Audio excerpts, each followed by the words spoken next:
Pour ce que l'Esprit veut nous donner ce matin, je vais vous inviter à tourner dans l'Apocalypse, chapitre 13. Je vais lire à partir du verset 11. Verset 11 au verset 18. Endroit qu'on ne va pas très souvent. Dans l'Apocalypse, chapitre 13, verset 11 au verset 18.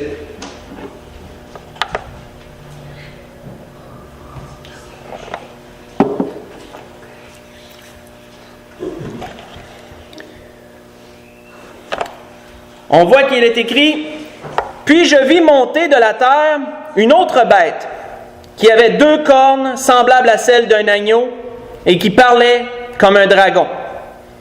Elle exerçait toute l'autorité de la première bête en sa présence, et elle obligeait la terre et ses habitants à adorer la bête dont la blessure mortelle avait été guérie. Elle opérait de grands prodiges, jusqu'à faire descendre du feu du ciel sur la terre à la vue des hommes.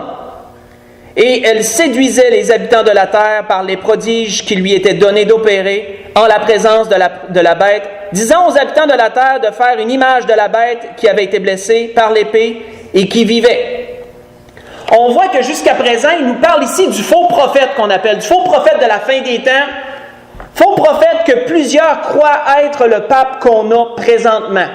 François Ier, du nom. Beaucoup croient que lui serait le faux prophète de l'Apocalypse et je vous avoue que je vais dans le même sens qu'eux pour bien des raisons. Mais continuons. On voit que ce même faux prophète appuie la bête qui représente l'Antéchrist et par la suite il est dit « Et il lui fut donné d'animer l'image de la bête afin que l'image de la bête parle et qu'elle fasse que tous ceux qui n'adoreraient pas l'image de la bête soient tués. Elle fit que tous, petits, grands, riches et pauvres, libres, esclaves, reçoivent une marque sur leur main droite ou sur leur front. Et que personne ne puisse acheter ni vendre sans avoir la marque, le nom de la bête ou le nombre de son nom. C'est ici la sagesse que celui qui a de l'intelligence calcule le nombre de la bête, car c'est un nombre d'hommes et son nombre est 666. Nous allons arrêter là. Nous allons nous attarder surtout sur le nombre de la bête ce matin, parce que quand on lit ces versets, la plupart des gens pensent à une seule chose, la puce sous-cutanée. La plupart des gens pensent à une seule chose, à la technologie qui s'en vient, qui va faire que tous les habitants de la Terre ne pourront qu'acheter et vendre que par cette technologie qui sera implantée dans leur main droite ou dans leur front. Ceci a été le mode de pensée depuis des générations avant nous, qui pensaient les mêmes choses, mais ne savaient pas comment ces choses allaient arriver. J'ai vu des vieilles BD, des vieux journaux où les premiers chrétiens, ou des anciens chrétiens, pensaient que ça allait être un tatouage de code à bord, que les gens auraient un tatouage physique de code à bord. Il y en a qui pensaient ça, ils ne savaient pas comment ça s'en irait. Mais les gens ne font que voir cette surface lorsqu'on entend parler du nombre de la bête. Moi, l'Esprit, un jour, m'a apporté une révélation sur ça, que le nombre de la bête, frères et sœurs, a aussi une symbolique spirituelle. Que le nombre de la bête est un plan de Satan en 3 étapes pour dominer la création. Et c'est dans cette révélation que l'Esprit m'a donnée que je vais apporter ce matin à l'Église. C'est la révélation que l'Esprit m'a donnée. Que dans le nombre 666, il y a 3 étapes. Il y a le 6, il y a le 66 et il y a le 666 au final. Et ces 3, comment je pourrais dire, divisions du nombre comportent un plan en 3 étapes pour Satan pour dominer la création. Pour bien comprendre ces choses et vraiment plonger dans cette révélation que l'Esprit me donnait, je vous invite à tourner dans la Genèse. On va aller dans le premier livre des Écritures pour comprendre premièrement le chiffre 6. Dans la Genèse au chapitre 1. On va débuter là.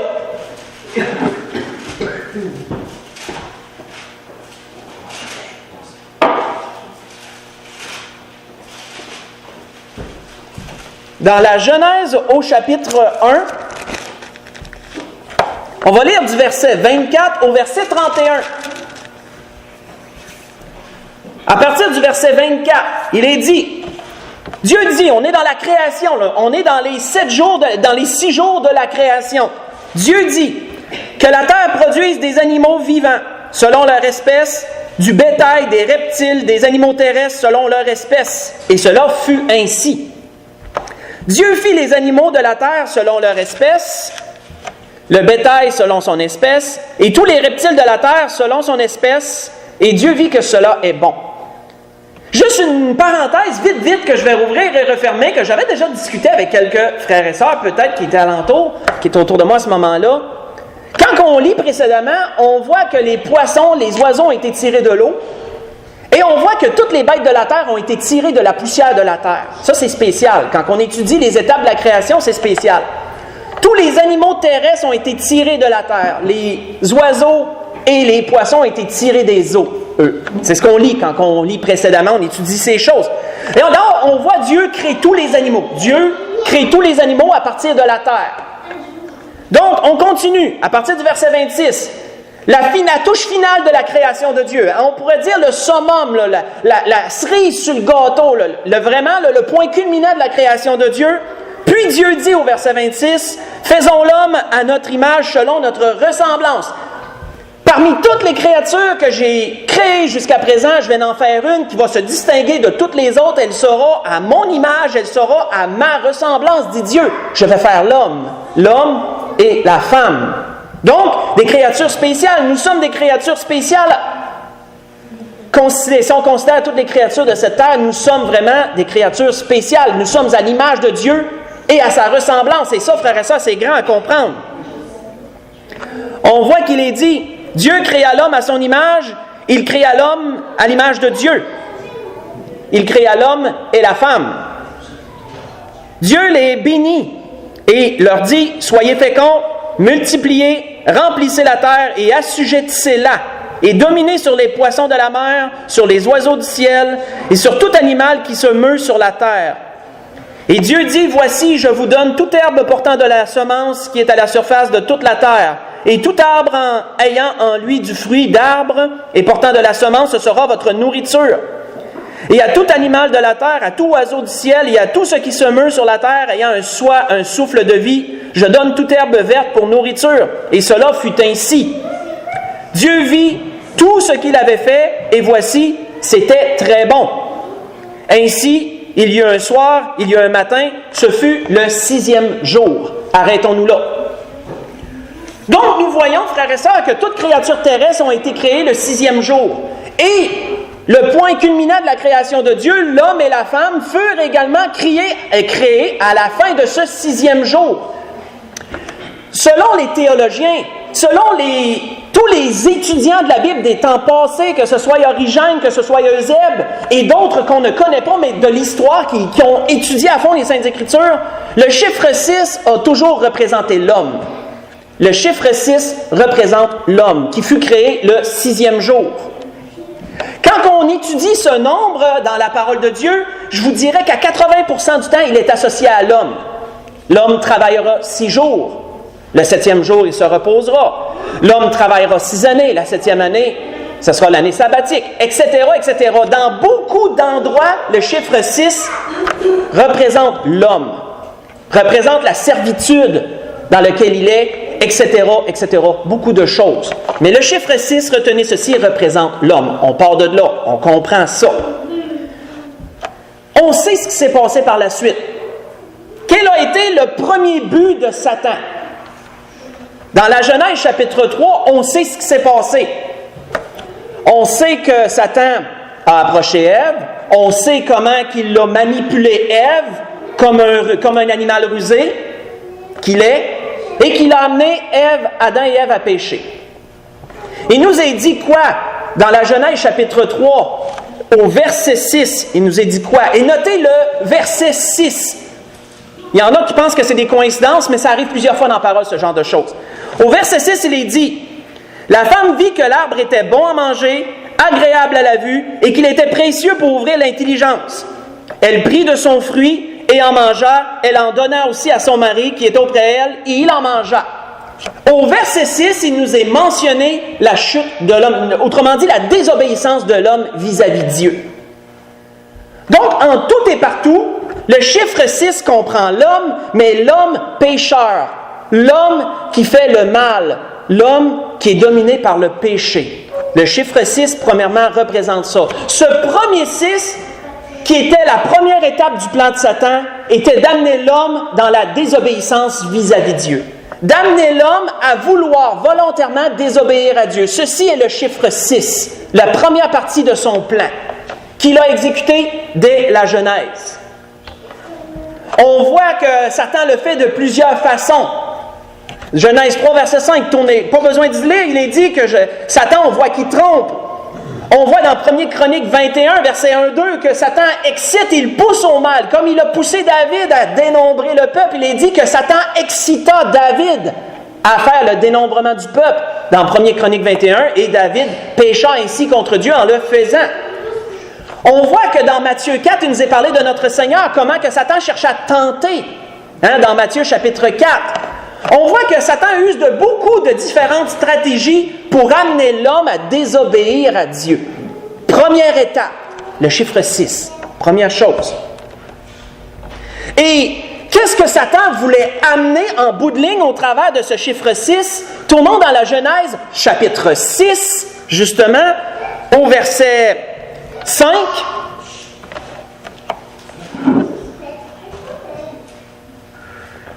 Genèse, chapitre 6, verset 5.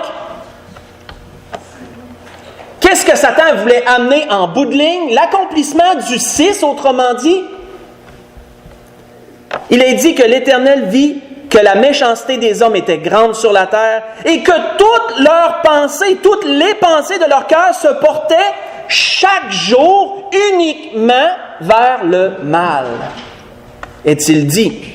Et au verset 6 du chapitre 6, il est dit que l'Éternel se repentit d'avoir créé l'homme. Coïncidence? Je vous laisse en juger. Mais ça arrive à bien des endroits dans la parole, ça. Ce genre de choses-là.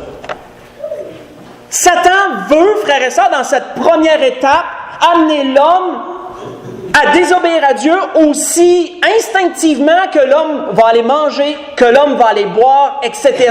Que l'homme soit toujours porté vers le mal comme si c'était normal, justement. C'est la première étape de Satan, c'est le chiffre 6.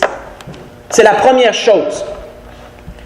On voit que notre Seigneur avait dit, référant à cela, pas besoin d'y tourner, il avait dit ce qui arriva du temps de Noé, parce qu'on sait ce qui est arrivé par la suite, le déluge, etc. Et le Seigneur avait dit ce qui arriva du temps de Noé arrivera de même à l'avènement du Fils de l'homme. Ça veut dire quoi? Comme Satan a réussi à amener la majorité des habitants de la terre à se pencher uniquement chaque jour vers le mal, et qu'ainsi cela a amené la destruction, Satan veut amener encore les hommes à faire de même à la fin des temps. Le chiffre 6 doit s'accomplir totalement. C'est une partie de son plan. On voit que, si vous voulez tourner dans 2 Timothée 3, sans doute certains savent déjà où qu'on s'en va, on voit que cette partie, frères et sœurs, est quasiment, on pourrait dire même, accomplie. Dans 2 Timothée chapitre 3, seulement lire le verset 1 au verset 4, où l'apôtre Paul nous faisait remarquer à quoi on distinguerait les derniers temps dans lequel nous sommes bien sûrs. 2 Timothée chapitre 3, verset 1, il est dit « Sache que dans les derniers jours, et même les derniers jours, il y aura des temps difficiles. » Temps difficiles pourquoi? Temps difficiles pour les enfants de Dieu parce qu'ils subiraient ces choses, ils les verraient quotidiennement et ils savent la gravité. Nous savons la gravité du mal qui règne de nos jours. Car il est dit, car les hommes, qu'est-ce qui va affecter les enfants de Dieu? Qu'est-ce qui va être des temps difficiles? Ça va être de voir toutes ces choses, d'être entouré de toutes ces choses, de se faire bombarder de toutes ces choses. Les hommes seront égoïstes, amis de l'argent, fanfarons, hautains, blasphémateurs, rebelles à leurs parents, ingrats, irreligieux, insensibles, déloyaux, calomniateurs, intempérants, cruels, amis, ennemis des gens de bien, traîtres, emportés, enflés d'orgueil, aimant les plaisirs plus que Dieu. Je crois que ça, c'était au temps de Noé. Personnellement, je le crois. Que ça, c'était au temps de Noé et que ça, c'est encore là aujourd'hui, bien sûr. Parce que ça fait partie du plan de Satan. C'est le chiffre 6 qui est accompli. Continuons. Tournons dans Jean chapitre 6. Dans Jean chapitre 6. Et comme de raison, le chiffre 6 va apparaître très souvent au cours du message, comme vous le voyez déjà. Dans Jean chapitre 6, à partir du verset 60, là on tombe dans la deuxième étape du plan de Satan. On tombe dans la deuxième étape, le chiffre 66. Qu'est-ce qu'il représente? Vers quoi il amène? On voit dans Jean chapitre 6, il est dit, plusieurs de ses disciples, après l'avoir entendu dire, cette parole est dure, qui peut l'écouter? Parce que du temps de notre Seigneur, là, il n'y avait pas juste les 12 apôtres qui le suivaient, il y avait une foule de gens qui suivaient le Seigneur. Il n'y avait pas juste les 12. Les 12 étaient plus personnellement avec le Seigneur, mais il y avait une foule de gens qui le suivaient. Des gens de toutes sortes, des gens qui croyaient, mais des gens même qui ne croyaient pas en lui, mais ils le suivaient quand même. On voit que Jésus, sachant, au verset 61, sachant lui-même que ses disciples murmuraient à ce sujet, leur dit, « Cela vous scandalise-t-il? Et si vous voyez le Fils de l'homme monter où il était auparavant, ainsi vous verriez le Fils de l'homme s'élever, là, puis retourner vers Dieu. À quel point? C'est l'esprit qui vivifie, dit-il, la chair ne sert à rien. Les paroles que je vous ai dites sont esprit et vie. Mais il en est parmi vous quelques-uns qui ne croient point. Le Seigneur le savait qu'il y en avait qui ne croyaient pas en lui, qui le suivaient pareil, là. Des curieux, ou peu importe les raisons, il y en avait qui le suivaient et qui ne croyaient point. Car Jésus savait dès le commencement qui étaient ceux qui ne croyaient point et qui était celui qui le livrerait. Jésus savait toutes ces choses. Et il ajouta, « C'est pourquoi je vous ai dit que nul ne peut venir à moi si cela ne lui a été donné par le Père. » Et notez au verset 66, qu'est-ce qu'il est dit? Dès ce moment, plusieurs de ses disciples se retirèrent et n'allèrent plus avec lui. Coïncidence? Je vous laisse en juger. Verset 67, si on continue, Jésus dit donc aux 12, « Et vous, ne voulez-vous pas aussi vous en aller? » Simon-Pierre répondit, « Seigneur, à qui irions-nous? Tu as les paroles de vie éternelle. » Et on va finir avec le verset 69, « Et nous avons cru et nous avons connu que tu es le Christ, le Saint de Dieu. » Au verset 66, frères et sœurs, il nous est démontré quelle est la seconde étape du plan de Satan, qui est d'amener les gens à rejeter la vérité. D'amener les gens à ce que la vérité devienne un tel fardeau qu'ils ne veulent plus avoir affaire avec la vérité, qu'ils veulent s'en éloigner. On voit qu'à ce moment-là, il y avait bien des gens qui suivaient Jésus. Mais lorsque Jésus a donné un enseignement qui a été dur, ça a fait la différence pour bien des gens. Les faux croyants, les incrédules qui suivaient Jésus pour peu importe les raisons ont décroché. Satan veut amener les habitants de la terre, ceux qui en ont beaucoup qui disent qu'ils connaissent Jésus puis qui croient en lui, en guillemets, à décrocher. Satan veut les amener, ces gens-là, à rejeter la vérité, à ce qu'elle devienne tellement pesante pour eux qu'ils ne veulent plus en avoir rien à faire, qu'elle soit rejetée. Dans quel temps on est rendu par rapport à ça, frères et sœurs? Par rapport à l'abandon de la foi, au rejet de la foi, au rejet de la foi. À quel temps on est rendu? Si on voit dans 2 Timothée chapitre 4, on peut y tourner. 2 Timothée chapitre 4. J'aurais dû vous dire de rester dans ce coin-là tantôt, je m'en excuse. L'apôtre Paul nous met encore en éveil. Mettez en éveil Timothée qu'à la fin des derniers jours, des temps, il serait démontré à quel point les gens seraient ennemis de la vérité, à quel point les gens voudraient rejeter la vérité. Dans 2 Timothée chapitre 4, on voit à partir du verset 3, « Car il viendra un temps où les hommes ne supporteront pas la saine doctrine. » On est rendu là, frères et sœurs. On est rendu dans un temps où les gens donnent une foule de croyances selon leur cœur, où les gens ne supportent plus la saine doctrine. Ils l'enlèvent des écoles, ils l'enlèvent il l'enlève de tous les établissements publics. La vérité n'a plus sa place dans ce monde. On est rendu là. Mais, ayant la démangeaison d'entendre des choses agréables, ils se donneront une foule de docteurs selon leurs propres désirs. Voyez à quel point la montée des philosophies, la montée des religions, et etc., de nos jours, comment elle est rendue grande. Juste au Québec, il est répertorié qu'il y a au-dessus de 800 religions différentes. Je ne peux même pas m'imaginer comment c'est possible. Mais c'est possible. 800 différentes religions, toutes confondues, là. Toutes confondues. Mais toi, disait-il, et qu'est-ce qu'il dit au verset 4? Ils détourneront l'oreille de la vérité. On est rendu là, frères et sœurs, c'est l'accomplissement du plan de Satan. Deuxième partie, le 66, l'abandon de la foi, le rejet de la vérité. On est rendu là.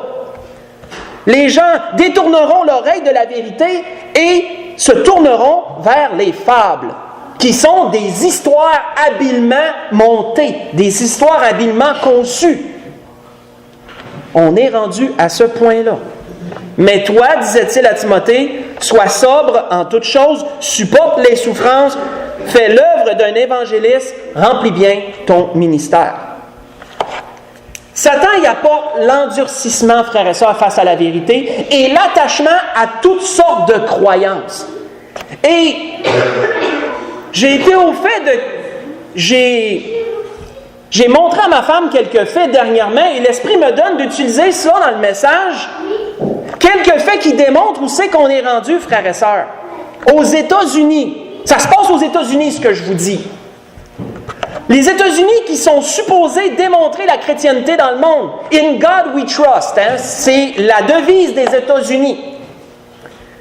Dans l'État de Oklahoma, à Oklahoma City, qui est la capitale de Oklahoma, à Oklahoma City, le 15 juillet de cette année, 2016, il s'est passé un événement marquant, frères et sœurs, aux États-Unis.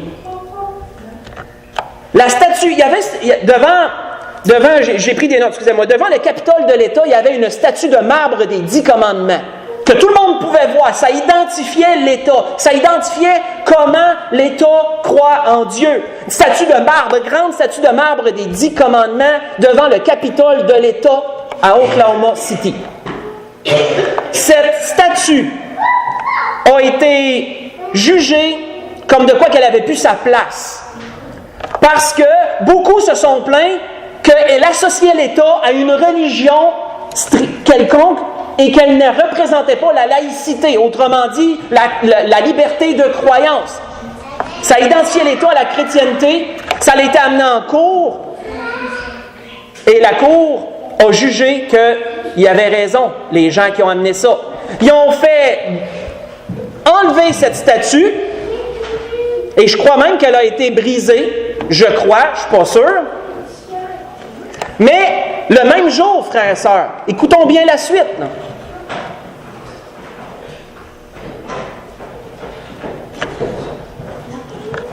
Le même jour, le 15 juillet 2016, à Détroit, dans l'État du Michigan, l'Église satanique ouvrait, et j'appelle Église entre guillemets, il se nomme Église, l'Église satanique ouvrait en grande pompe leurs portes. Ils ouvraient en grande pompe leurs portes. Et ils dévoilaient une statue, et là, tenez-vous bien, ils dévoilaient une statue en bronze de 9 pieds de haut, et ce que je vous dis, vous pouvez le chercher sur YouTube, vous pouvez le chercher sur Internet, vous allez le trouver très facilement.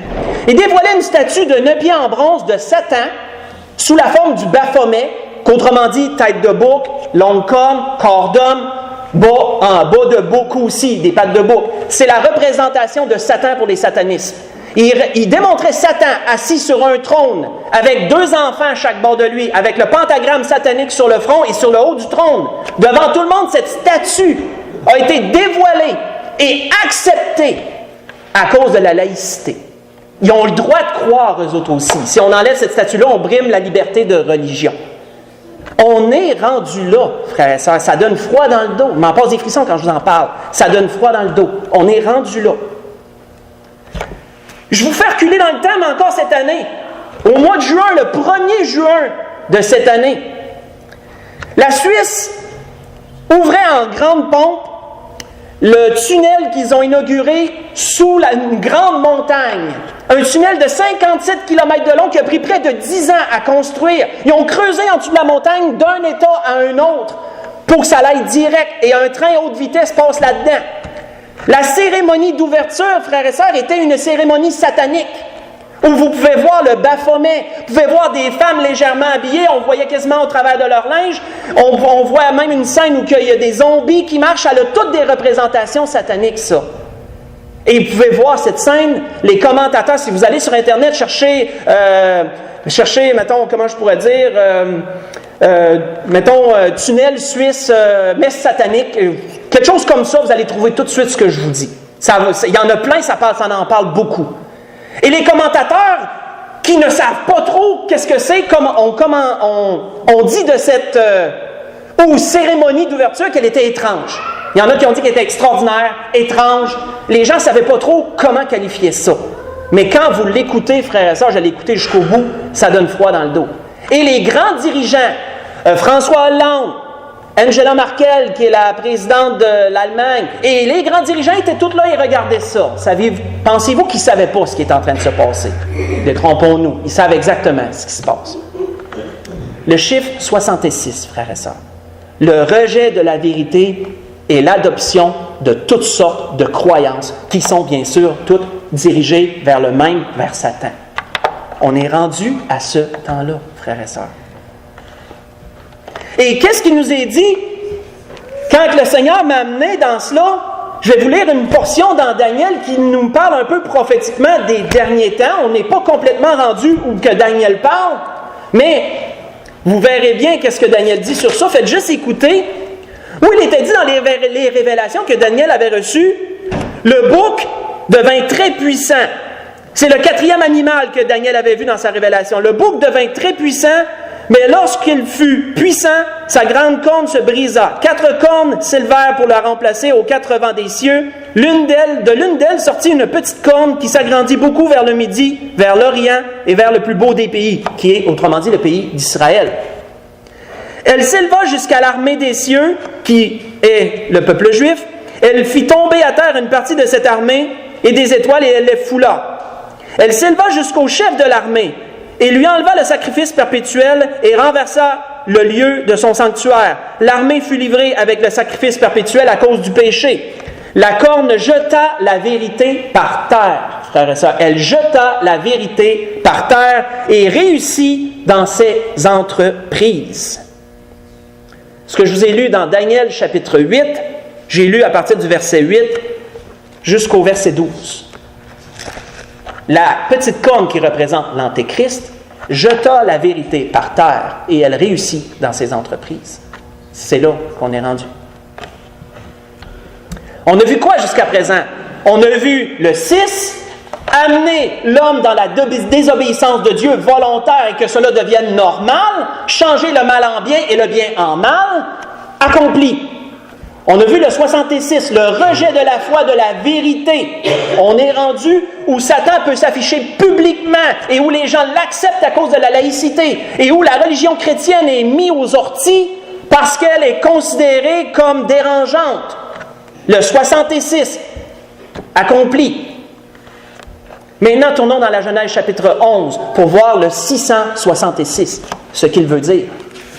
Le 666, dans la Genèse chapitre 11.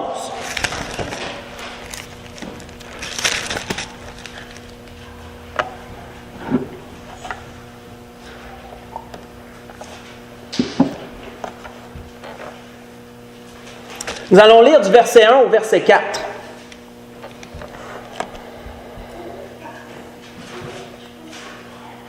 Il est dit, toute la terre avait une seule langue et les mêmes mots. Et comme ils étaient partis de l'Orient, ils trouvèrent une plaine au pays de Shinéar, et ils y habitèrent. Ils se dirent l'un à l'autre, « Allons, faisons-nous des briques, cuisons-les au feu. » Et la brique leur servit de pierre, et le bitume leur servit de ciment.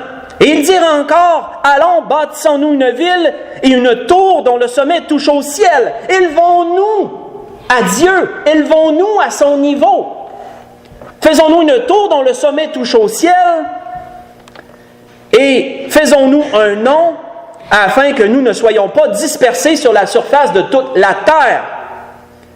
L'Éternel descendit pour voir la ville et la tour que bâtissaient les fils des hommes. Et l'Éternel dit, voici, ils forment un seul peuple et ont tous une seule même langue. Et c'est là ce qu'ils ont entrepris. Arrêtons là. Qu'est-ce que Dieu voyait? Dieu voyait l'homme désirant s'élever à son niveau. L'homme désirant devenir à l'égal de Dieu. C'est ce qu'il voyait de sa création. Ceci représente le chiffre 666. La dépendance totale envers Dieu, le désir de s'élever à Dieu. Le désir de l'homme de s'élever à Dieu, c'est le chiffre 666. Et on voit quoi, frères et sœurs, de cela? De qui ça vient, ça? Qui pourrait amener les hommes à désirer s'élever à l'égal de Dieu? Je pense que vous connaissez tous la réponse, mais on va quand même juste vous en lire une partie. Écoutez où il est dit, en parlant de Satan, « Tu disais en ton cœur, dit l'Éternel, je monterai au ciel, j'élèverai mon trône au-dessus des étoiles de Dieu. » C'est ce que Satan a voulu faire dès le départ. « Je m'assiérai sur la montagne de l'Assemblée, à l'extrémité du septentrion, je monterai sur le sommet des nues, je serai semblable au Très-Haut, disait Satan. Mais tu as été précipité dans le séjour des morts, dans les profondeurs de la fosse, puisque Dieu l'a jugé et condamné pour cet acte. » Vous voyez ça dans Ésaïe chapitre 14, verset 13 et verset 14.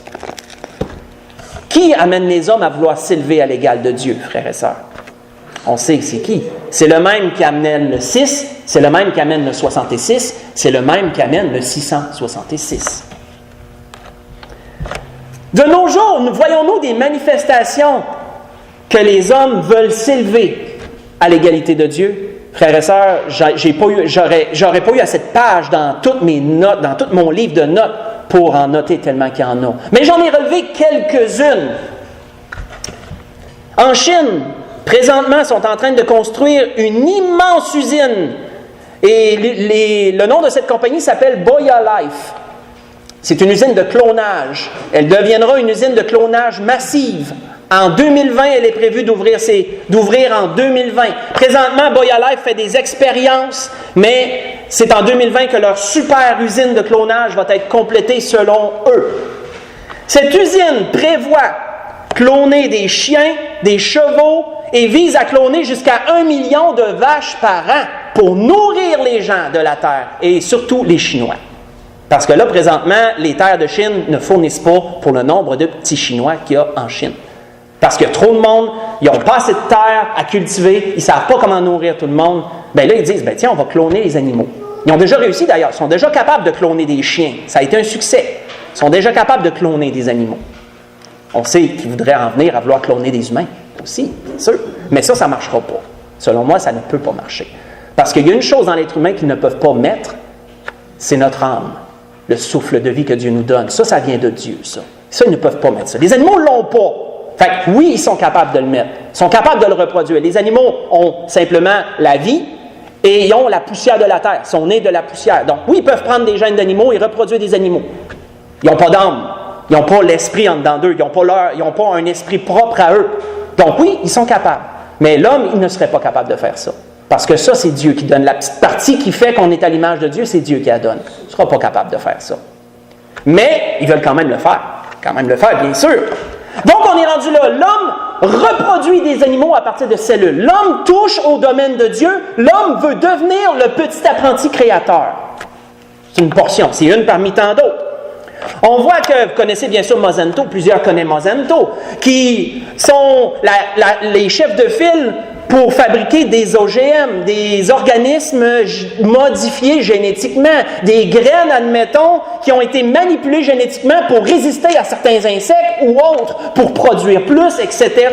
Monsanto ont fait une nouvelle percée dernièrement, une nouvelle technique de fragmentation des gènes, qui ont breveté, bien sûr, et cela va les amener à être capables de manipuler encore plus profondément les gènes des plantes et amener encore plus de modifications dans ceux-ci.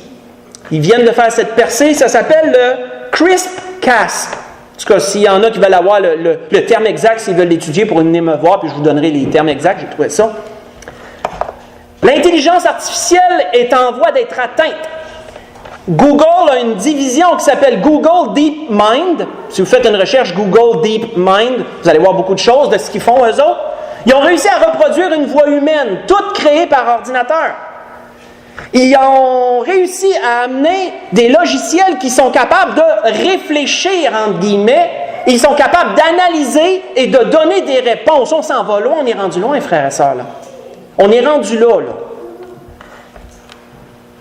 Des robots au Japon, le Japon est devenu l'État, l'État, je ne sais pas si on pourrait appeler ça un État, le Japon est devenu le pays des robots. Au Japon, il y a énormément de robots en circulation, des robots qui interagissent avec des êtres humains. Ça nous paraît invraisemblable, mais on est rendu là, frères et sœurs, c'est parce que nous autres, au Canada, on est arriérés. Excusez le terme arriéré, je ne veux pas nous diminuer. Mais nous, la technologie, elle arrive souvent à la fin ici, malheureusement. Mais quand vous allez en Europe, puis surtout au Japon, les autres sont avancés sur nous autres de pas mal d'années, là, dans bien des sens. La robotique là-bas prend de la place énormément. Et l'humain pousse toujours à ce que le robot devienne de plus en plus humain, de plus en plus capable d'analyser les émotions. Il y a même des robots qui sont capables à ça d'analyser si tu es triste, d'analyser si tu es content. J'ai vu un reportage dernièrement où il avait pris un robot qu'il avait recouvert de peau humaine, mais c'est pas de la vraie peau, là, c'est de la peau de synthèse, mais le robot était capable de faire des expressions, il était capable de faire une expression triste, une expression joyeuse. Ils sont en train d'amener les robots à devenir comme des humains. Le film Terminator, là, c'est en voie, ça s'en va vers là, carrément, là, s'il y en a qui ont vu le film. On est rendu, frères et sœurs, à une avancée technologique assez incroyable. Là. Puis ça continue toujours plus loin. On voit que Google pousse l'intelligence artificielle à devenir créative. Ça veut dire que la machine va être capable de réfléchir elle-même et à amener elle-même des solutions. Amener elle-même à être capable de faire des choses par elle-même. Oh! L'humain va-t-il être capable de contrôler ça? Je pense pas, moi, que ça va s'en aller jusque-là, mais on s'en va vers là, quand même. Il y a un projet allemand depuis 2006, norvégien, qui s'appelle le projet Svalbard, qui est une genre d'arche de Noé biologique. Sur une île à eux, en Norvège, ils ont fait une arche de Noé biologique. En dessous de la Terre, l'île, elle sert juste à ça. Il est stocké les composantes biologiques de toutes les graines du monde entier. Et ils essayent toujours d'en mettre plus, comme le genre d'arche de Noé, là. Et la Russie prévoit faire la même affaire avec les animaux. Une genre d'arche de Noé biologique. On ne parle pas de mettre un animal de chaque espèce. Non, biologique. Là. Autrement dit, dans une petite capsule de même, ils ont les gènes mères, là, les cellules mères, que tu peux reproduire l'animal au complet, à partir de cette cellule-là, stockée dans des petits tubes, stockée dans des frigidaires, de toute la création, de tous les animaux du monde. La Russie a le plan de faire ça. Parce qu'il y a des animaux en voie d'extinction, puis ils se disent, tout d'un coup, on les perd, on va être capable de les reproduire. Voyez-vous qu'on est rendu? C'est assez fou, là. On joue à Dieu. Hein? Les humains jouent à Dieu avec tout ça. Le projet SpaceX, que sans doute plusieurs connaissent, coloniser Mars d'ici 2025. En 2025, prévoit envoyer des colons sur Mars. Et ils vont devoir se débrouiller tout seuls là-bas. Coloniser Mars, c'est un projet qui est en cours et très sérieux. Ça s'appelle le projet SpaceX. J'en ai une ou deux autres encore à vous donner, mais il y en aurait tellement. Où les docteurs de nos jours sont rendus capables de modifier un homme, modifier une femme. Une femme veut devenir un homme, pas de problème. On y fait des greffes, on y donne des pilules, des hormones, il y a du poil qui va y pousser. On va y enlever les seins, elle va devenir un homme, ça va ressembler à un homme. Un homme veut devenir une femme, pas de problème. On opère, on coupe des bouts, on raccommode ça, on change ça, on donne des hormones pour que les seins poussent, puis ça devient une femme. Les hommes sont capables de changer la nature même des choses et d'amener un homme à devenir physiquement une femme et vice-versa. On est rendu là. Les hommes touchent à ce qui appartient à Dieu, à ce que Dieu a fait. Les hommes s'élèvent, frères et sœurs, au niveau de Dieu. Et les hommes ont dépassé les limites depuis longtemps et s'en vont vers le pire dans ces choses. Optimisation humaine par la cybernétique. Des compagnies tentent d'amener les humains à devenir des super-humains. Des humains avec des puces greffées, on peut voir la puce sous-cutanée au travers de ça qui s'en vient, des humains capables de contrôler des machines par la pensée. sont déjà capables de le faire, sauf que c'est encore embryonnaire, mais ils sont capables de le faire. Il y a un homme qui s'est fait implanter une puce dans la tête et que cette puce détecte les ondes cérébrales et que par la pensée, il est capable de faire bouger une main de robot. On est rendu là. Puis ça, c'est le début. Ils veulent en venir à greffer des morceaux de robots sur des êtres humains puis en faire des super-humains, comme si l'être humain n'était plus assez parfait. Ils veulent l'amener à un état supérieur.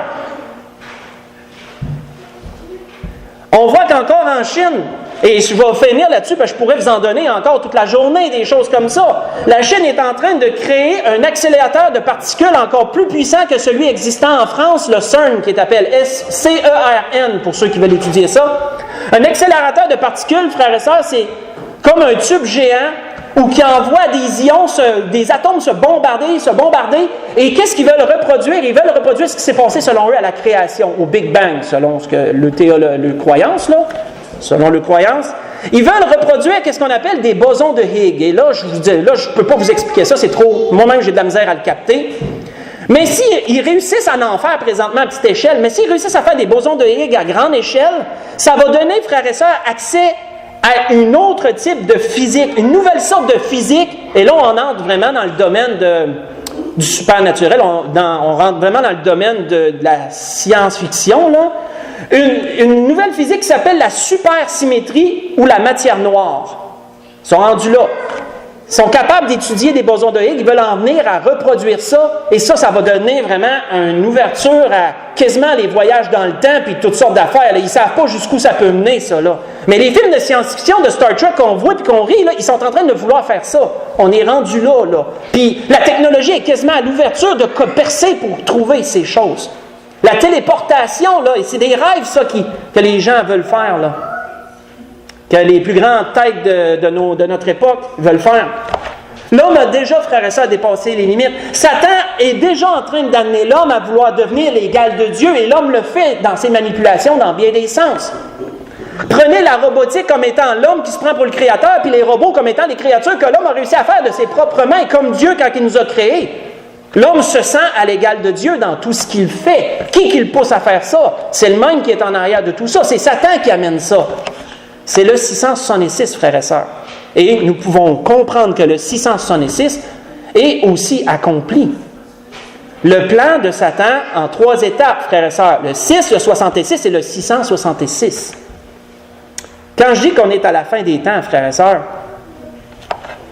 et la bête, quand il nous est parlé de la bête, quand il nous est parlé de la puce sous-cutanée, avec tout ce qu'on comprend, ce n'est que le reflet physique d'une toute autre réalité spirituelle qui est déjà en place. La puce sous-cutanée, c'est rien que le résultat que l'homme est rendu, s'élève au niveau de Dieu et veut dominer sur la création comme étant Dieu. Et frères et sœurs, je vous fais remarquer quelque chose dans ce qu'on a lu dans l'Apocalypse chapitre 13. Il nous a dit quoi? Que la puce a été implantée dans leurs mains. Ça symbolise quoi spirituellement? La main représente les actions. Toutes leurs actions vont être portées à vouloir se mettre à l'égal de Dieu. La puce peut être implantée dans leur front. Les pensées, toutes leurs pensées les amènent à vouloir s'élever à l'égal de Dieu. Symboliquement, la main et le front, frères et sœurs, veulent dire quelque chose aussi. Donc, on voit que ça a une double signification. Ça a une réalité physique, mais ça a une signification spirituelle profonde aussi. Et on est rendu là dans toutes ces choses. C'était ce que l'Esprit voulait nous donner ce matin. C'était la révélation que l'Esprit m'avait donnée un jour et que là, j'ai donnée à l'Église ce matin. La compréhension du 666. Pour conclure, je vous invite à tourner dans le psaume 33. Pour conclure. Dans le psaume 33. Voyons ce que Dieu dit, lui, de ces choses. Ce que Dieu dit de ces choses-là. Pour conclure ce que l'Esprit a voulu nous donner ce matin. Psaume 33, à partir du verset 10. Déclaration très claire de ce que Dieu pense de tout ça. Psaume 33, à partir du verset 10. L'Éternel renverse les desseins des nations. Il anéantit les projets des peuples. Les desseins de l'Éternel subsistent à toujours et les projets de son cœur de génération en génération. Frères et sœurs, comprenons une chose. L'être humain veut s'en aller vraiment à être à l'égal de Dieu. L'être humain a dépassé les limites pour s'en aller là. Il est déjà en train de se faire l'égal de Dieu avec ses manipulations qui amènent la catastrophe sur la terre en bout de ligne et sur les êtres humains qui l'habitent. Souvenez-vous, frères et sœurs, de la Genèse chapitre 11. Qu'est-ce qui nous est dit lorsque l'homme a voulu s'élever au rang de Dieu et que l'homme a commencé à se bâtir une tour pour toucher au ciel et être à l'égal de Dieu? Il y a une chose qu'on n'a pas lue que je vais vous lire, pas besoin d'y tourner. Une chose que je n'ai pas lue, mais qu'est-ce que Dieu a dit? Il a dit, l'Éternel dit, « Voici, ils forment un seul peuple. » Et notez de nos jours à quel point la mondialisation a amené tout le monde à devenir à nouveau un seul peuple. Les langues, les barrières des langues sont anéanties, frères et sœurs. Il y a des traducteurs à cette heure qui sont capables, des machines qui sont capables de traduire toutes les langues de la terre. Ils peuvent se comprendre entre eux s'il y a une machine entre les deux pour traduire. Tout le monde peut se comprendre. C'est, frères et sœurs, la tour de Babel qui s'est reformée dans les temps où on est rendu. C'est rendu là. Et d'ailleurs, ça me fait rire parce qu'il y a un logiciel sur Internet où tout le monde peut apprendre n'importe quelle langue qui s'appelle Babel. C'est pas pour rien, pas pour rien. Ils ont comme repris ça. Donc, qu'est-ce que Dieu a dit? Voici, ils forment un seul peuple. Hein? Ils ont une seule langue. Et qu'est-ce que Dieu dit? C'est là ce qu'ils ont entrepris. Autrement dit, c'est ça, ce qu'ils ont fait, c'est ça qu'ils ont entrepris. Et la suite, maintenant, dit Dieu, rien ne les empêcherait de faire tout ce qu'ils auraient projeté. La Bible dit. Dieu voyait à ce temps-là que par ce qu'ils avaient fait, ils auraient pu atteindre leur but jusqu'à un certain point. Qu'est-ce que Dieu a dit? Descendons donc, confondons les langues et réduisons à néant ce projet. Croyez-vous que Dieu va faire que les hommes vont être capables de se rendre jusqu'où qu'ils veulent aller? La téléportation, la télékinésie, la colonisation des autres planètes. Pensez-vous que Dieu va faire que ça va se rendre jusque-là? Moi, je ne crois pas. Moi, je crois que comme à la tour de Babel, Dieu va anéantir ce projet-là. Parce que Dieu voit de nos jours où ils sont rendus, ils forment un seul peuple, ont une seule langue, symboliquement de guillemets, et le projet est le même que dans la Genèse. Parce que c'est Satan qui pousse tout ça. Et Dieu, je crois, revient bientôt. Les 7 années de grande tribulation vont être très éprouvantes pour la terre. L'Antéchrist va essayer de contrôler, mais pas pour longtemps. Et Satan va venir, comme de raison, il va être précipité sur la terre pour ces derniers temps. Et ensuite, le Seigneur revient et tout ce qu'on en connaît par la suite, règne de 1000 ans, etc. Les projets des hommes, frères et sœurs, seront anéantis comme à la tour de Babel. Je suis certain que les hommes ne se rendront pas au bout de ce qu'ils veulent. En 2025, moi, je ne crois pas qu'on se rend jusque-là. Moi, je ne crois pas qu'on se rend jusque-là. Ça, c'est sûr et certain, selon moi. Mais bon, voyez-vous où on est rendu. La Bible nous dit ça. Qu'est-ce qu'on dit à partir du verset 12? Hein? Ça, c'est pour nous. Heureux la nation dont l'Éternel est le Dieu. Heureux le peuple qu'il a choisi pour son héritage. L'Éternel regarde du haut des cieux et il voit tous les fils de l'homme. Du lieu de sa demeure, il observe tous les habitants de la terre. Lui qui forme leur cœur à tous et qui est attentif à toutes leurs actions. Dieu voit ce qui se passe, frères et sœurs. Dieu voit ce que l'homme essaie de faire et ce qu'il est en train de faire. Et je crois que Dieu ne permettra pas que son projet se mène à terme. La grâce que je nous souhaite à tous, le verset 18.